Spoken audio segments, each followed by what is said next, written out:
बिस्मिल्लाहिर्रहमानिर्रहीम। अस्सलाम वालेकुम। प्रोग्राम न्यूज़ वॉच में आपको खुशामदीद कहते हैं। मैं हूं जावेद इकबाल। इस प्रोग्राम में हम बात करते हैं दिन भर के अहम वाक़यात और दिन भर की अहम खबरों पर तज्ज़ियात शामिल करते हैं। कराची से लेकर इस्लामाबाद तक की सियासत में हलचल है और सियासत में तेज़ी आई है।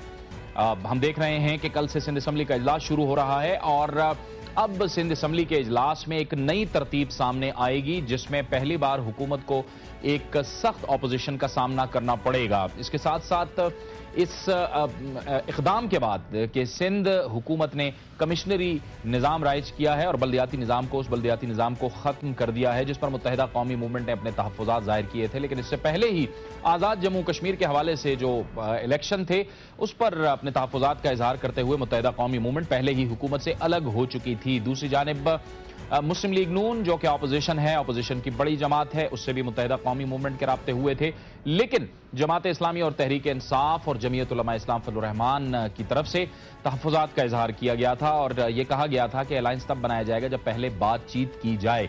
लेकिन इसके साथ साथ अब जो अहम तरीन बात है वो यह है कि सिंध असम्बली का इजलास शुरू हुआ चाहता है।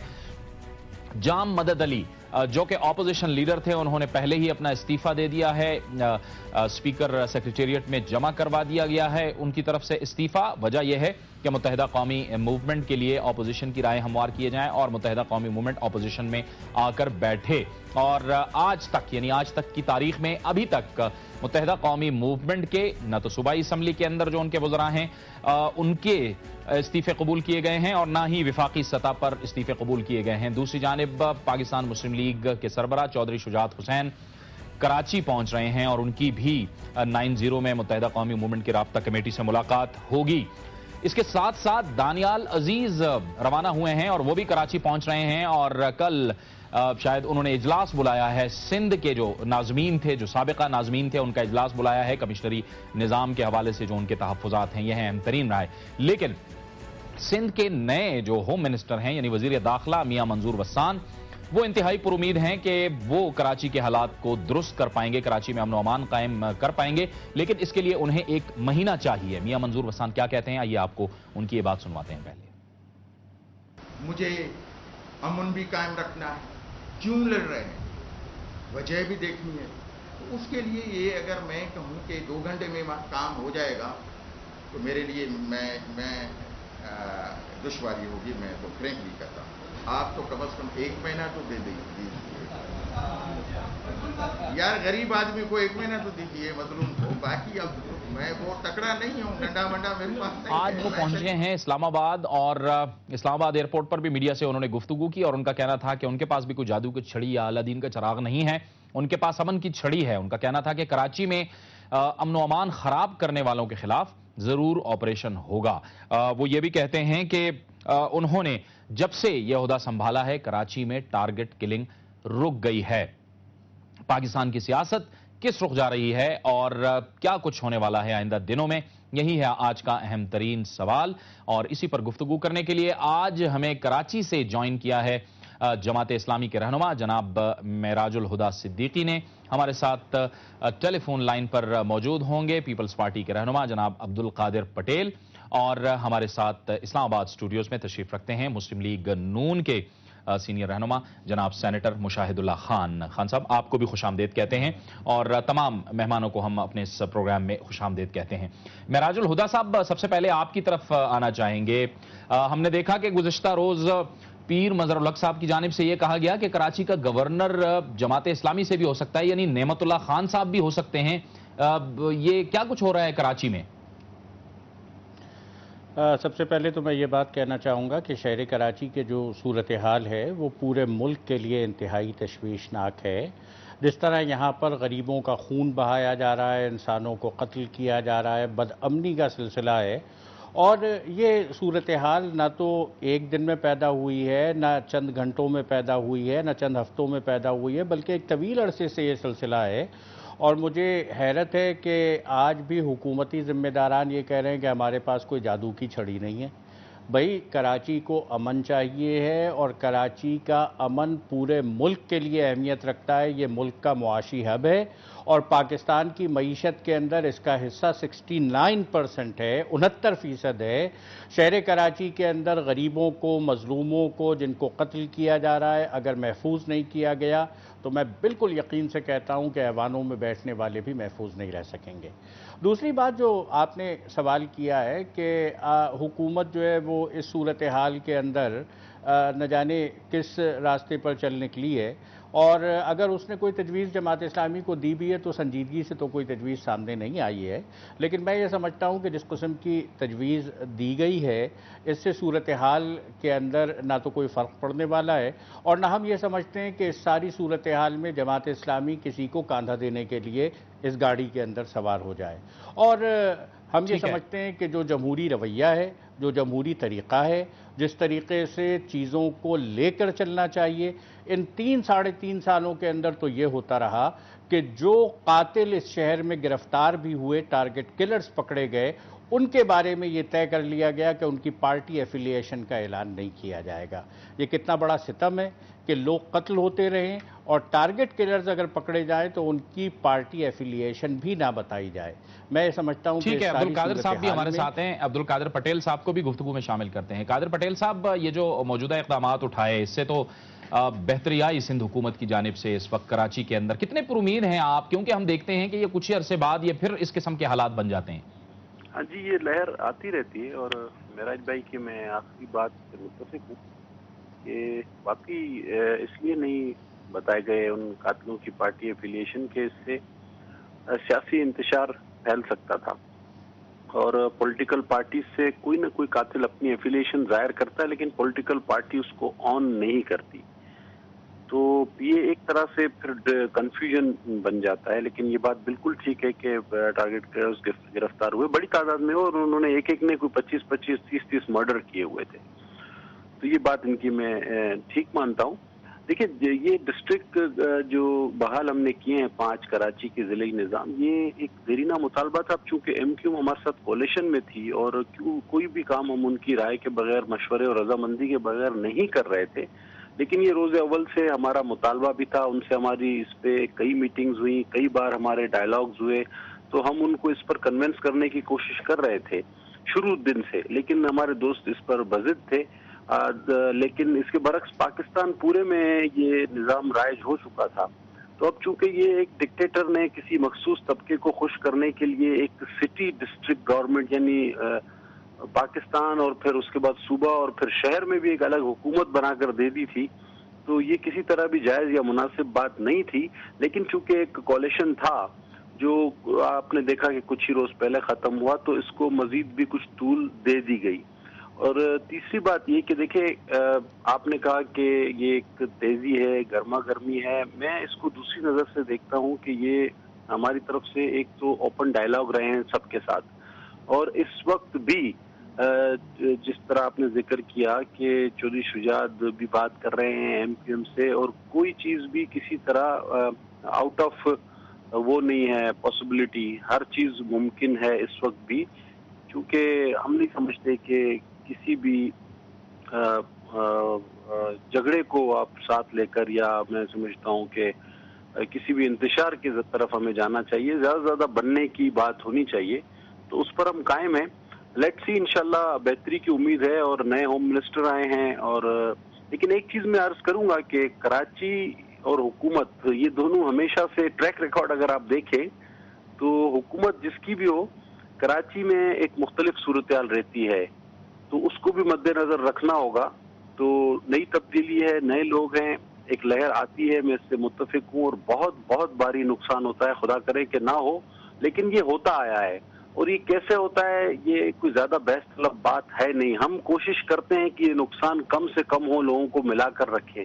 अब जब लोग मुख्तलिफ जगह पर अलग हो जाएंगे तो इसका एहतमाल ज्यादा बढ़ जाता है, नुकसान का अंदेशा ज्यादा बढ़ जाता है। पटेल एक लहर आपने गुज़िश्ता दिनों देखी। ठीक है पटेल साहब, आप हमारे साथ मौजूद रहिए। मिरादुल हुदा साहब भी हमारे साथ मौजूद हैं। मुशाहिदुल्लाह खान साहब की तरफ हम आएंगे, लेकिन एक ब्रेक का वक्त हो गया है। एक ब्रेक लेते हैं और ब्रेक के बाद अपनी गुफ्तगू का सिलसिला जारी रखते हैं।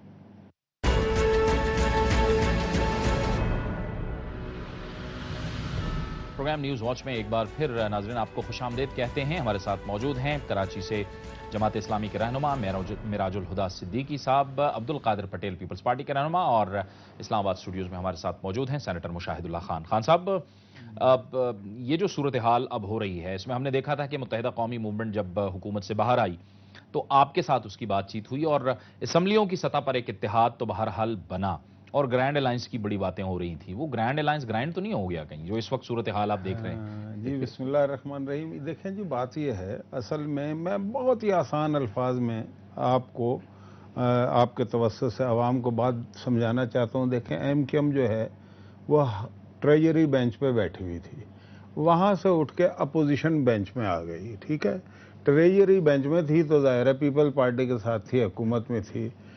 अब 2-4 फुट का फासला होता है अपोजिशन और ट्रेजरी बेंच में, उधर आ गई है। वहाँ की बड़ी पार्टी हमें जैसे वहाँ की पीपल पार्टी थी, हमने उन्हें खैर मकदम किया। अब ये इतना तूफान मच गया, पता नहीं क्या क्या शुरू हो गया। ये बात दुरुस्त है कि हमारे उनसे नेगोशिएशंस हुए, एक कंबाइंड अपोजिशन बनी। ग्रैंड अलायंस की तो बातें वैसे ही शुरू हो गई हैं, लेकिन जो एक्चुअली, चूंकि मैं उस नेगोशिएशन टीम में था, उसमें जो बात है वो तो कंबाइंड अपोजिशन ही की है फिलहाल, और बात आगे भी जा सकती है, ऐसा नहीं है। लेकिन जो बात है वो मैं बताना चाहता हूँ, वो हमने यानी कि ये बिल्कुल तय किया है और हम अपोजिशन में उनको हमने खैर मकदम किया और उसको अब लेके चलना भी है हमने। ठीक है, अब इस बात को इतना ज़्यादा कि अभी देखें ना, अब मुफाहमत की, सियासत की आज भी बात हो रही है। मुझे ये समझ में नहीं आती कि ये मुफाहमत है क्या। वो मैंने तो ये मुफाहमत जो है वो इसका लफ्ज़ सुना था नवाबजादा नसरुल्लाह खान के मुंह से। वो अक्सर एक शेर पढ़ते थे कि मुफाहमत न सिखा जबरे नारवा से मुझे, मैं सर बकफ हूँ लड़ा दे किसी बला से मुझे। सही, ठीक है। अच्छा, अब ये मुफाहमत अजीब व गरीब मुफाहमत है कि एक दूसरे की यानी कि गिरेबानों में हाथ है और फिर भी मुफाहमत की बात है। ठीक है। अच्छा, जो एक्शन हुकूमत ने लिए हैं वो उनका इख्तियार है, वो ज़रूर लें, वो सही भी हो सकते हैं, गलत भी हो सकते हैं। और वो सिर्फ मैं ये समझता हूँ कि इतनी जल्दी वो मुफाहमत दम तोड़ जाए। देखें, मुफाहमत की नीयत वाज़े हो गई, हर चीज़ नीयत से होती है। अगर ये मुफाहमत नीयत से होती तो मैं ये समझता हूँ कि इतना यानी 3.5 साल इकट्ठे बैठे हों तो चंद लम्हों में मतलब कि वो हर एक बात पे कहते हो तुम के तू क्या है, मुझे बताओ ये अंदाज़े गुफ्तगू क्या है जो कुछ टीवी पे आवाम देख रहे हैं, और ऐसे एक्शन इतनी तेजी से हो रहे हैं। अच्छा, यही एक्शन अपोजिशन से भी तो बात करके हो सकते हैं। मत चले, हुकूमत में नहीं रहे आपके, तो अगर आप मुफाहमत की इतनी ही बात करते हैं तो जो अपोजिशन में चले गए हैं आपके साथी 3.5 साल के, आप उनको एतमाद में एज अपोजिशन मेंबर भी तो ले सकते हैं ना। ठीक है। अभी आपने इस्तीफे मंजूर नहीं किए, तो मैं ये समझता हूं कि अब मुफाहमत की ज्यादा बात करना जेब नहीं देता हुकूमत को। ठीक है कि एकदम आप मतलब कि अपने टेबल्स टर्न करें और जो मतलब कि कल तक जिनसे बात नहीं कर रहे थे उनसे बात कर लें, यानी कि अपने इक़्तिदार को इस्तेहकाम बख्शने का नाम अगर मुफाहमत है तो माफ़ कीजिएगा, ये मुफाहमत नहीं। ठीक है, यही नुक्ता हम पूछते हैं कादिर पटेल साहब से। जी कादिर पटेल साहब, क्या ये इक़्तिदार को दवाम देने की बात है जिसकी आप बात कर रहे हैं, मुफाहमत की, जिस तरह मुशाहिदुल्लाह खान साहब कह रहे हैं? देखिए जी, मुफाहमत अभी मुशाहिद भाई ने जिस तरह कहा कि उन्हें समझ नहीं आता, तो इससे मुझे कोई हैरत नहीं है, क्योंकि हमने ट्रैक रिकॉर्ड देखा है कि एक रवैये जमहूरी होते हैं, वो डायलॉग्स कर सकते हैं, उसमें इख्तलाफ भी होता है, उसमें फिर लोग मिल भी जाते हैं। और एक रवैये ये होते हैं कि जी जहाँ आप सोचें कि बादशाहती निज़ाम हो और सब जो है वो सारे फैसले अमीरुल मोमिनीन कर दें। तो ये रवैयों का फ़र्क है। वाकई किसी की कोई चीज़ किसी को अगर समझ नहीं आती तो उस पर कोई ज़बरदस्ती नहीं। बाकी रही बात इन्होंने जो कहा कि गिरेबान में हाथ रहे और फिर भी मुफाहमत, ऐसा नहीं रहा। 3.5 साल या 3 साल MQM और पीपल्स पार्टी ने बड़े मुश्किल वक्त और बड़े यानी पुल जो है वो उन्होंने क्रॉस किए मुश्किलात के, एक साथ मिल के। और अगर किसी बात पे डिस्प्यूट है तो अभी तक भी हम उसको उस नहज पे नहीं ले जाना चाहते, क्योंकि सियासत में अब हमें शाइस्तगी को बरोकार लाना होगा, ये हमें माजी सिखाता है। और गिरेबान में हाथ जहाँ तक थे तो हमारे नहीं थे। अगर आपको वो याद हो कि जो चौधरी निसार साहब और वसीम अख्तर और हैदर अब्बास की गुफ्तगू, तो वो तो बहू बेटियों तक भी एक दूसरे के आ गए, लेकिन उसके बाद भी अगर वो मुश्तरका अपोजिशन बनाना चाहते हैं तो उन्हें कोई इस पर उस पर किसी किस्म का कोई एतराज नहीं होना चाहिए हमारे इस रवैये पर कि हम अब भी शाइस्तगी और मुफाहमत का दामन हाथ से नहीं छोड़ना चाहते। ठीक है, मेराजुल हुदा साहब, आप फरमाइएगा कि ये जो कहा गया पीर साहब की जानिब से, ये कोई चुटकुला था ये नेमतुल्लाह खान साहब का, या ये क्या था? यानी ये तो ये गवर्नरशिप वाली जो बात की गई थी, ये किसी और को पैगाम देना था ये? मैं ये समझता हूँ कि सियासत के अंदर गुफ्तगू होती है फरीक़ैन के दरमियान, और शायद पीर मज़हरुल हक़ साहब जब वो इदारा नूर हक़ तशरीफ़ लाए जमात इस्लामी से मुलाकात के लिए, तो उन्होंने उस मौके पर एक बात मीडिया के सामने ये भी कह दी। ये ठीक है कि जमात इस्लामी अपनी जगह पर शहर कराची और सिंध के अंदर स्टेक होल्डर है, लेकिन ज़ाहिरी बात है कि ये एक वक्ती मुलाकात के अंदर एक ऐसी बात थी, उसके आगे ना तो इसका कोई फॉलो अप था और ना इसका कोई फॉलो अप के हवाले से हमारी जानिब से भी कोई ऐसी संजीदगी और बेकरारी का इजहार किया गया। हम तो जिस चीज़ के अंदर इंटरेस्टेड हैं वो ये कि शहर कराची के अंदर आम लोगों को महफूज होना चाहिए। सियासत अपनी जगह पर है, और मुझे अब्दुल कादिर पटेल साहब की इस बात से इत्तफाक है कि बिल्कुल इनकी पार्टी ने और ख़ास तौर पर इन जैसे लोगों ने बड़ी शाइस्तगी का सबूत दिया है, हमें इसका एतराफ़ है। लेकिन बहुत सारी जगहों के ऊपर ये भी ये बात अपनी जगह पर मौजूद है कि अगर वो अमन जो 5 दिन के बाद रेंजर्स और कानून नाफिज करने वाले इदारों की मदाखलत से कायम हो सकता था, वो पहले दिन क्यों नहीं कायम हो सकता था? मिट जाएगी मखलूक तो इंसाफ करोगे मेरे भाई, इतने दिनों के अंदर इतने लोग जो ख़त्म हो गए। और ज़रा मैं ये बात भी कह दूँ, मैं इनका बहुत एहतराम करता हूँ और ये हकीकतन शहर कराची की आवाज़ को उठाते हैं, लेकिन ये बात भी आपके सामने कहना चाहता हूँ कि जमहूरियत जमहूरी रवैयों का नाम है, और जमहूरी रवैयों के अंदर हमेशा फ़ैसले फोरम्स के ऊपर हुआ करते हैं, इदारों के अंदर हुआ करते हैं, इंस्टीट्यूशंस को डेवलप किया जाता है, उनको स्ट्रॉन्ग किया जाता है। लेकिन इस वक्त हम ये देख रहे हैं कि पहले तो जब बल्दियात ख़त्म हुई उसके बाद से मुज़ाकरात भी अगर सिंध की सतह पर जारी थे तो सिर्फ 2 फरीक थे जो एक दूसरे से मुज़ाकरात कर रहे थे, बाकी तमाम स्टेक होल्डर्स को किसी भी मुज़ाकरात में शरीक ही नहीं किया गया। शहर कराची के अंदर 2 मरतबा जमात इस्लामी से ताल्लुक़ रखने वाले अब्दुल सत्तार अफ़गानी मेयर रहे हैं, 1 मरतबा नेमतुल्लाह खान साहब कराची के सिटी नाज़िम रहे हैं। इसलिए वो दूसरी क़ुव्वतें जो चारों तरफ मौजूद थीं वो सिर्फ अखबारात के ज़रिए पढ़ती थी कि इन दोनों के दरमियान ये मुज़ाकरात हो रहे हैं। अभी हमने ये देखा कि 2000 के SLGO को तब्दील करके 1979 का बल्दियाती निज़ाम आ गया और 2002 के पुलिस ऑर्डर को मनसूख करके 1861 का पुलिस ऑर्डर नाफिज कर दिया गया, लेकिन किसी इदारे में कोई बात नहीं हुई, किसी इंस्टीट्यूशन में कोई बात नहीं हुई। और किसी ऐसे जगह पर इसी नुक्ते को आगे बढ़ाते हैं, लेकिन एक बार फिर वक्त हो गया है ब्रेक का। इसी मरहले पे हम बहुत शुक्रिया अदा करेंगे अब्दुल कादिर पटेल साहब का कि उन्हें एक मीटिंग में शिरकत के लिए भी जाना है। बहुत शुक्रिया अब्दुल कादिर पटेल साहब, आपने हमें ज्वाइन किया इस प्रोग्राम में। सेनेटर मुशाहिदुल्लाह खान और मेराजुल हुदा सिद्दीकी साहब हमारे साथ मौजूद हैं। एक ब्रेक के बाद गुफ्तगू का सिलसिला जारी रखते हैं।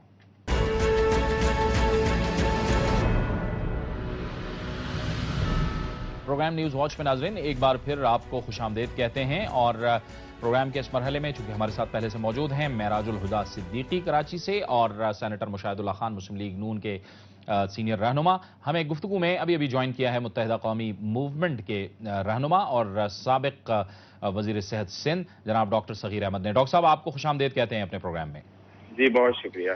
डॉक्टर साहब, जाहिर है आप तो अपने मौक़िफ़ पर कायम हैं और आपकी जानिब से बड़ा सख्त मौक़िफ़ सामने आया है। हुकूमत अब भी ये कहती है कि हम कोशिश करेंगे कि मुत्तहिदा कौमी मूवमेंट को मनाएं। दूसरी तरफ मियां मंजूर वसान ये कहते हैं कि हर सूरत कराची में अमन भी कायम किया जाएगा और इसके खिलाफ जो भी शरपसंद है उनके खिलाफ कार्रवाई भी की जाएगी। अभी तक आपकी जमात के इस्तीफे कबूल नहीं हुए और दूसरी तरफ जो ऑपोजिशन लीडर हैं सिंध असम्बली में उन्होंने भी इस्तीफा दे दिया है। क्या हिकमत अमली है आपकी? मुत्तहिदा कौमी मूवमेंट की हिकमत अमली बिल्कुल वाज़ेह है और आवाम के सामने है। मुत्तहिदा कौमी मूवमेंट के वज़रा ने और इसी तरह से गवर्नर सिंध ने अपने अपने ओहदों से इस्तीफा दे दिया है।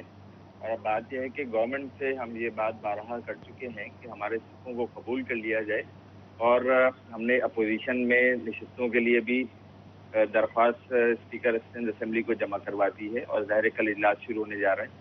تو اس میں کوئی ابہام نہیں ہے, کسی قسم کا کوئی شک و شبہ نہیں ہے کہ متحدہ قومی موومنٹ اپوزیشن میں شامل ہو چکی ہے اور اپنا کردار بحیثیت اپوزیشن کے اراکین اسمبلی کے طور پہ ادا کرے گی ایوان بالا, زیریں اور سندھ اسمبلی میں. اور جہاں تک بات اپنے امن و امان کے حوالے سے کی, تو 3 سال کا عرصہ گزرا, اس میں امن و امان بالکل وہ چیز بن گئی جو ناقص تھی سندھ میں. اور لیکن ہم نے یہ بھی دیکھا کہ ایک دن پہ کس طرح سے رینجرز نے کارروائی کر کے متاثرہ علاقوں میں امن و امان کو ریسٹور کیا. تو بات یہ ہے کہ ول ہونی چاہیے, اور بات صرف یہ ہے کہ پولیٹیکل سرپرستی اور شیلٹر اس بات میں صرف نہ ہونے لگے کہ جتنے بھی عناصر ہیں جو امن و امان کے درپے ہیں, خاص طور پہ امن کمیٹی اور جتنے بھی نیکسس ہیں مافیاؤں کے, ان کی سرپرستی نہ کی جائے, بلکہ عوام کو ریلیف دینے کی بات کی جائے, عوام کو امن و امان بحال کرنے کی بات کی جائے. تو اسی وقت یہ تمام چیزیں اچھی لگتی ہیں, اسی وقت بہتر لگتی ہیں. اور 3-3.5 سال میں ایم کیو ایم نے ہر دفعہ یہ آواز اٹھائی کہ جو مختلف ایشوز ہیں عوام کے وہ حل کیے جائیں, لیکن جب اس میں ہم نے یہ دیکھا کہ ناکامی ہو رہی ہے, اور متحدہ قومی موومنٹ کو بھی اس وجہ سے بہت حد تک اپنے جو مینڈیٹ ہے, جو متحدہ قومی موومنٹ کے ووٹرز ہیں, ان کا جو دباؤ تھا اس کا سامنا کرنا پڑ رہا تھا, اور اتحادی جماعت ہونے کی حیثیت سے تمام نکتہ چینی کا بھی سامنا تھا. تو اس کے علاوہ کوئی ہمارے پاس آپشن نہیں تھا کہ ہم اپنے موقف اور عوام کا جو موقف ہے اس پہ سیاست کریں. اور عوام نے جب ہمیں یہ گو تھرو دیا, جس طرح سے عوام اور اپنے تمام کارکنان کے سامنے اپنا موقف رکھا, انہوں نے ہم سے یہ کہا کہ ہمارا کوئی جواز نہیں ہے اتحاد میں رہنے کا اور حکومت میں رہنے کا, کہ جب ہمارے لوگ مر رہے ہیں, جب ہمارے لوگوں کے مسائل حل ہو رہے ہیں, تو یقیناً اب اپوزیشن کی ایم کیو ایم سیاست کرے گی. اور میں آپ کے توسط سے پورے پاکستان کے سننے والوں کو, دنیا بھر میں تمام پاکستانیوں کو یہ میسج دینا چاہتا ہوں کہ ہم اپوزیشن میں وہ کردار ادا کریں گے جو اس وقت 3-3.5 سال میں کسی بھی پارلیمنٹ کے ایئر میں نظر نہیں آیا, اور ہم ٹرو اپوزیشن کا کردار ادا کریں گے. عوام کے جتنے ایشوز ہیں اس کو سامنے لائیں گے. اور ساتھ ساتھ میں یہ کہنا چاہتا ہوں کہ اپوزیشن میں جانا, اپوزیشن میں بیٹھنے کا فیصلہ کرنا مہذب معاشروں میں کبھی بھی کسی بھی قسم کے ہتھ کنڈوں کا باعث نہیں بنتا. ٹھیک ہو گیا. لیکن ہم نے یہ دیکھا کہ پچھلے 10-12 دن میں ہمارے لوگوں کا قتل عام کیا گیا. ہم سے ہر وہ ترک کا پتہ استعمال کیا گیا جس سے ایم کیو ایم کو پریشرائز کیا جا سکتا. لیکن سب نے یہ دیکھا کہ اس سے کیا ہوا, اس سے صرف اور صرف تفریق بڑھ رہی ہے, اس سے دوریاں بڑھ رہی ہیں. اس سے کیا ہو رہا ہے کہ عدم استحکام پیدا ہو رہا ہے. اس سے خدا نخواستہ پاکستان کے سالمیت کے خلاف کہیں پہ باتیں شروع ہو جائیں, اور اسی طرح سے سندھ کی تفریق کہیں پہ پیدا ہو جائے. تو یہ وہ تمام چیزیں جو عوام کے ساتھ سر اٹھا رہی ہیں. اب یہ دوستوں کو دیکھنا چاہیے کہ وہ ان ایشوز کو اگر سنسیئرٹی کے ساتھ ایڈریس کرتے تو یقیناً اچھے نتائج سامنے آتے, بہتر نتائج سامنے آتے. لیکن انکیپیبلٹی اور نااہلی کے ساتھ چیزوں کو جو مینیج کرنے کی پاکستان میں ریت اور روایت ہے, اس نے ہمیشہ ایشوز کو جنم دیا ہے. ٹھیک ہے ڈاکٹر صاحب آپ ہمارے ساتھ موجود رہیے. مشاہد صاحب, مسلم لیگ نون نے یہ فیصلہ کیا ہے کہ کمشنری نظام کے حوالے سے متحدہ قومی موومنٹ کا جو موقف ہے اس کے ساتھ نہیں کھڑا ہوا جائے گا. اس سے جو آپ کا جو صوبائی اسمبلیوں میں اور قومی اسمبلیوں میں جو ایم کیو ایم کے ساتھ آپ کا ایک اتحاد بنا تھا, اس پر کوئی اثر تو نہیں پڑے گا؟ دیکھیں, میں آپ کو ایک بات بتاؤں, یہ اس کو ایسا نہیں ہے کہ ہم مسلم لیگ نون جو ہے جو وہ کمشنری نظام کے حق میں ہے. بالکل حق میں نہیں ہے ہم, اس لیے کہ اصل چیز جو ہے منتخب نمائندے ہی ہوتے ہیں کمشنری. اور پھر یہ ہے کہ پنجاب میں کوئی مکمل کمشنری نظام نافذ نہیں ہوا ہے, آج بھی ڈی سی اوز کام کر رہے ہیں. اچھا, اب بات یہ ہے کہ وہ جو ڈیولیوشن کا پرویز مشرف کا وہ جو پروگرام اور سسٹم تھا وہ فیل ہوا ہے بری طریقے سے. اب اس کی میں ڈیٹیل میں نہیں جانا چاہتا, آپ زلزلے میں چلے جائیں, لوگ بھاگ گئے تھے ضلعی ناظم سارا کچھ چھوڑ چھاڑ کے وہاں پہ. اور پھر خود اس وقت کی گورنمنٹ نے جس طریقے سے ضلعی ناظمین کو اپنے اقتدار کے لیے استعمال کیا, یہ ایک لمبی کہانی ہے. لیکن اس کا پھر بھی یہ مطلب نہیں ہے کہ اس ملک میں کمشنری نظام نافذ کر دیا جائے. ہم دیکھیں وہ پارٹی ہیں کہ جس نے ہمیشہ بلدیاتی انتخابات کرائے, اور پیپلز پارٹی وہ پارٹی ہے جس نے کبھی بھی بلدیاتی انتخاب نہیں کرایا, سمیت ذوالفقار علی بھٹو صاحب کے. ابھی تک انہیں سوٹ نہیں کرتا. کیوں سوٹ نہیں کرتا, میں آپ کو وجہ بتاتا ہوں اس کی, کہ کسی شہر میں وہ اس پوزیشن میں نہیں ہے, چھوٹے بڑے شہر میں, کہ وہ ان کا میئر جیت جائے, ان کے لوگ جو ہیں وہ کہتے ہیں کہ چونکہ یہ ریسورسز جو ہیں ہمارے ہاتھ سے نکلیں گے, لہٰذا وہ اس بات سے انہیں کوئی سروکار نہیں ہے کہ جو جس کا حق ہے وہ اسے مل جائے. وہ یہ حق اگر انہیں ملے پھر تو ٹھیک ہے سارے نظام. اب کمشنری نظام پیپلز پارٹی کو اس لیے سوٹ کرتا ہے کہ وہ جو بلدیاتی اختیارات ہیں وہ کمشنرز اور ڈی سیز کے ذریعے سے ان کے ہاتھ میں آ جائیں گے۔ اچھا، اب سوال یہ پیدا ہوتا ہے کہ اگر یہ نظام درست نہیں ہے تو پھر پنجاب میں کیوں یہ نافذ ہے؟ کسی حد تک صرف بات یہ ہے کہ یہ اس پہ ہماری میٹنگ ہوئی، ہماری بڑی ڈیلیبریشنز ہوئی پنجاب حکومت میں، لیکن چونکہ یہ جو ووٹر لسٹ کا ایشو جو تھا وہ جب سپریم کورٹ میں چلا گیا، اس میں جعلی ہیں اور وہ ابھی تک سارٹ آؤٹ نہیں ہوا۔ ہمارا فیصلہ یہ تھا کہ جب یہ ووٹر لسٹ کا مسئلہ ٹھیک ہو جائے گا ہم ایک دم انتخابات کرا دیں گے، اور میں آج بھی یہ سمجھتا ہوں کہ یہ جو تنازع ہے، یہ جو کانفلکٹ ہے جو بہت بڑھ گیا ہے، اس کا جو اصل حل ہے وہ یہی ہے کہ یہ ووٹر لسٹوں کا مسئلہ ریزالو کر کے فوراً انتخابات کرا دیے جائے، اور جس کا حق ہے، جس کو عوام حق دینا چاہتے ہیں وہ اس کو دے دیں، کوئی پارٹی ہو۔ اگر ضروری نہیں ہے کہ آدمی نے یہ سوچ کے آپ بیٹھ جائیں کہ چونکہ ایم کیو ایم کراچی سے جیتے گی لہذا نہیں دینا، ہو سکتا ہے ایم کیو ایم نہ جیتے، آپ جیت جائیں، مطلب یہ تو آپ اس کو بیس نہیں بنا سکتے۔ ٹھیک ہے، بالکل صحیح ہے۔ معراج الہدیٰ صاحب، آپ فرمائیے گا آپ کا اس سلسلے میں کیا موقف ہے؟ کیونکہ ظاہر ہے نعمت اللہ خان صاحب بھی ناظم رہے اور بڑے جو کراچی میں جو اچھے کاموں کی بنیادیں تھیں وہ انہوں نے رکھی تھیں۔ جی بالکل، نعمت اللہ خان صاحب نے اس شہر کراچی کی بڑی شاندار خدمت کی ہے، بلکہ میں یہ بات عرض کروں گا کہ گزشتہ 8 سالوں کے اندر شہر کراچی کے اندر جو تعمیر و ترقی کا کام ہوا ہے اس کی پوری نظیر پاکستان کی تاریخ میں نہیں ملتی۔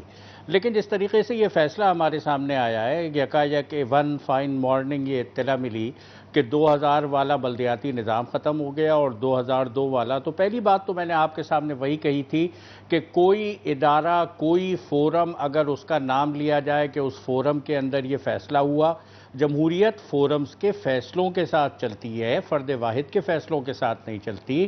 اگر آمرانہ دور میں کسی ایک فرد واحد کو یہ اختیار تھا تو بالکل اسی طریقے سے آج بھی لگتا ہے کہ فرد واحد ایک آرڈیننس نکال دیتا ہے۔ اگر کسی قانون میں تبدیلی کرنی ہوتی ہے تو زیادہ بہتر یہ ہوتا ہے کہ جو اسمبلیاں موجود ہیں اس کے اندر اس کے حسن و قبا پہ گفتگو کی جائے اور اس کے بعد کسی نتیجے تک پہنچا جائے۔ دوسری بات میں یہ عرض کرنا چاہوں گا کہ میں یہ نہیں کہہ رہا کہ سن 2000 کا لایا ہوا نظام حرف آخر ہے، لیکن یہ بات ضرور کہنا چاہوں گا کہ سن 2000 کے نظام میں جس طریقے سے منتخب نمائندے کو امپاور کیا گیا اور ڈیولیوشن آف پاور ہوا، طاقت اور اختیار نیچے کی جانب منتقل ہوا، اس لیے 2000 کا یہ نظام 1979 کے نظام کے مقابلے میں کہیں بہتر ہے۔ لیکن ایک طرف تو یہ ہو گیا، دوسری طرف پولیس کا نظام 2002 کا جو نظام، یہ بھی ٹھیک ہے کہ اس کے اوپر عمل درآمد نہیں ہوا، اور مجھے یہ بھی معلوم ہے کہ جو بہت سارے اس کے تحت کمیشن بننے تھے، کمیٹیاں بننی تھی، وہ بہت ساری سیاسی جماعتوں نے اور پاکستان میں جو اقتدار کے اندر سیاسی جماعتیں موجود رہی ہیں انہوں نے اس نظام کے مکمل طور پر نافذ ہونے میں رکاوٹیں ڈالی، اس لیے رکاوٹیں ڈالی کہ پولیس کو اپنی مرضی کے مطابق استعمال کرنا چاہتے تھے۔ لیکن سندھ میں جو اس سے زیادہ خطرناک ایک فیصلہ آیا ہے، اضلاع کی تقسیم کو یکا یک تبدیل کر دیا گیا، اور ایک طرف سے جب یہ عمل ہوا تو آج کراچی کی دیواروں کے اوپر لوگوں کو یہ نعرے نظر آئے کہ جناب مہاجر صوبہ، اور کسی کراچی لورز کی بات کی گئی۔ حقیقتاً کوئی کراچی لورز تو موجود نہیں ہے، لیکن میں یہ سمجھتا ہوں کہ یہ سارا عمل ایک ریئیکشنری عمل ہے، اور اس ریئیکشنری عمل کی وجہ سے پورا معاشرہ ایک عدم استحکام سے دوچار ہو رہا ہے، پورے معاشرے کے اندر کھچاؤ بڑھ رہا ہے، پورا معاشرہ، یعنی مجھے بہت اچھی طرح یاد ہے کہ اس شہر کراچی کو صوبہ بنانے کے بارے میں بہت ساری گفتگو کسی اور نے اگر کی تو اس کے مقابلے میں جواب ایم کیو ایم نے دیا تھا، لیکن اس مرتبہ ایم کیو ایم ہی کے علاقوں کے اندر یہ چوکنگ جس طریقے سے نظر آ رہی ہے، میں یہ سمجھتا ہوں کہ نہ تو یہ سندھ کے لیے بہتر ہے نہ یہ پاکستان کے لیے بہتر ہے۔ پاکستان کے اندر موجود تمام سیاسی قوتوں کو ایک ایسا راستہ نکالنا ہوگا کہ ڈائیلاگ کے ذریعے، بات چیت کے ذریعے مسائل کو حل کیا جائے، اور کسی فرد واحد کے فیصلے کے تحت کوئی نئے چیز کو ٹھوسنے کا عمل جو ہے وہ پورے معاشرے کو عدم استحکام سے دوچار کرے گا۔ ٹھیک ہے، بہت شکریہ معراج الہدیٰ صدیقی صاحب آپ کا، بہت شکریہ ڈاکٹر صغیر صاحب آپ کا، اور بہت شکریہ سینیٹر مشاہد اللہ خان صاحب آپ کا کہ آپ نے ہمیں اس گفتگو میں جوائن کیا۔ پروگرام نیوز واچ میں وقت ہوا چاہتا ہے ایک بریک کا، اور بریک کے بعد ہمارے اس پروگرام کا سلسلہ جاری رہے گا۔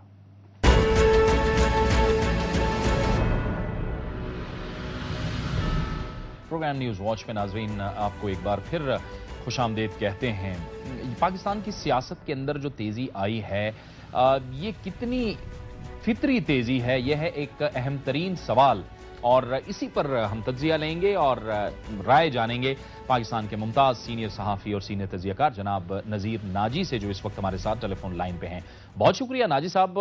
یہ کیا ہے، یہ کوئی وقتی ابال ہے یا پھر ہم نے دیکھا کہ جو صرف گزشتہ حکومت تھی ایک لمبے عرصے کے بعد جو کہ 5 سال چلی تھی، ہم عادی نہیں ہیں پورے ہونے تک، جو مدت ہے حکومتوں کی مدت ہے وہ پوری ہونے تک، آپ کا تجزیہ اس بارے میں کیا کہتا ہے؟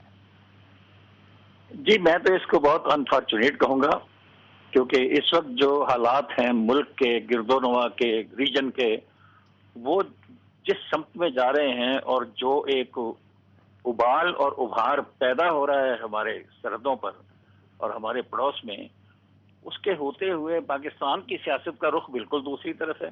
یہ وہی روایتی کشمکش، وہی روایتی اقتدار کی چھینا جھپٹی، وہی روایتی حکومتیں ہلانے کے اور حکومتیں لانے کے طور طریقے، اس میں کوئی مجھے سمجھ نہیں آتی کہ ہمارے یہ سیاستدان کیوں نہیں اپنے ملک کے حالات کے بارے میں جانتے۔ یہ وہ موقع تھا جب ایک آل پارٹیز کانفرنس ہونی چاہیے تھی، پارلیمنٹ کا سیشن ہونا چاہیے تھا، جوائنٹ سیشن ہونا چاہیے تھا، دونوں میں ڈیبیٹ ہونا چاہیے تھی، پاکستان کی قوم کو، پاکستان کے سیاستدانوں کو اور دنیا کو انہیں مل کر بتا دینا چاہیے تھا کہ ہم نیشنل سیکورٹی کے بارے میں ایک ہی تصور رکھتے ہیں، ایک ہی پرسیپشن رکھتے ہیں، اور ہم کھڑے ہیں اکٹھے اپنے ملک کے مفاد اور اپنے تحفظ، اپنی سیکورٹی کے معاملات کو دیکھنے کے لیے۔ تو ایسی کوئی چیز کر کے نہیں دکھا رہے، بلکہ اس میں تو باہمی تصادم، باہمی جھگڑے، باہمی انتشار، خلفشار، فساد، یہ منظر ہم پیدا کر کے دکھا رہے ہیں۔ تو یہ بالکل ایسی بات ہے کہ جو کسی کے لیے بھی قابل فہم نہیں ہے۔ معمولی سا واقعہ ہوتا ہے، دنیا کی ہر قوم متحد ہو کے کھڑی ہو جاتی ہے۔ ہم پر لو انٹینسٹی وار تو شروع ہو چکی ہے، روز آپ پر حملے ہو رہے ہیں۔ پہلے صرف اس کے قبائلی علاقوں میں ہوتے تھے، فاٹا میں ہوتے تھے، اب یہ سیٹلڈ ایریاز میں چلے گئے ہیں، دیر میں ہے، چترال میں ہے۔ اب وہ جو ڈرون اٹیکس ہیں ان کی تعداد بڑھ گئی ہے، اب مارٹر گولے اور راکٹ اور میزائلز ہمارے علاقوں میں آگے کرنے لگے ہیں، اب انفلٹریشن ہونے لگی ہے اور کسی کو پتہ ہی نہیں کیا ہو رہا ہے۔ ہم ایک جنگ میں پھنسے ہوئے ہیں، اور یہ اپنی جو سیاست، اقتدار کی سیاست، چھینا جھپٹی کی سیاست اور لڑائی مار کٹائی کی سیاست، یہ اس میں لگے ہوئے۔ یہ الگ الگ جو ہر جماعت اب الگ الگ ہی دکھ رہی ہے، اپوزیشن میں بھی جماعتیں الگ الگ دکھ رہی ہیں، یہ جو حکومت کا بھی ایسا ہی حال ہے، تو یہ جو سیاسی عدم استحکام ہے ناجی صاحب، یہ اس کا جو الٹیمیٹ ایک نتیجہ ہے وہ پھر کیا نکلے گا؟ ہم کس جانب جائیں گے؟ یہ پہلی بار ہے جی کہ انہیں اپنے آپ سارا کچھ کرنا پڑ رہا ہے۔ پہلے تو کیا کرایہ مل جاتا تھا، وہ جو آئی ایس آئی ہوتی تھی پہلے زمانے کی، جو حکومتیں بناتی اور توڑتی تھی، وہی ان کو اتحاد بنا کے دیتی تھی، وہی انہیں اکٹھا کرتی تھی، وہی ان کے سارے باہمی تضادات کو اپنی طاقت سے اور اپنی دلائل سے دور کر دیتی تھی اور انہیں گھیر گھار کے یکجا کر دیتی تھی۔ اب وہ طاقت موجود نہیں ہے۔ اب ان کے پاس کیا ہے یہ آپ نے دیکھ لیا، جب 2 ملتے ہیں تو تیسرا کہتا ہے میں آپ کے ساتھ نہیں آؤں گا، 3 ملتے ہیں تو چوتھا کہتا ہے میں تو ان کے ساتھ نہیں بیٹھ سکتا۔ تو وہ جو اتحاد پہلے بن جایا کرتے تھے وہ طاقت کے زور پہ بنتے تھے، اور جب انہیں خود اب موقع ملا ہے ایسا کرنے کا یا انہیں کرنے لگے ہیں تو ان سے ہو نہیں پا رہا۔ بہت بہت شکریہ جناب نذیر ناجی صاحب آپ کا، آپ نے ہمیں گفتگو میں جوائن کیا۔ یہ تھا ہمارا آج کا پروگرام۔ اگر آپ کو کوئی رائے دینی ہے یا ہمیں فیڈ بیک دینا ہے تو ہمیں آپ لکھیے، ہمارا ای میل ایڈریس ہے nw@duniatv.tv۔ پروگرام نیوز واچ سے جاوید اقبال کو اجازت دیجیے، اللہ حافظ۔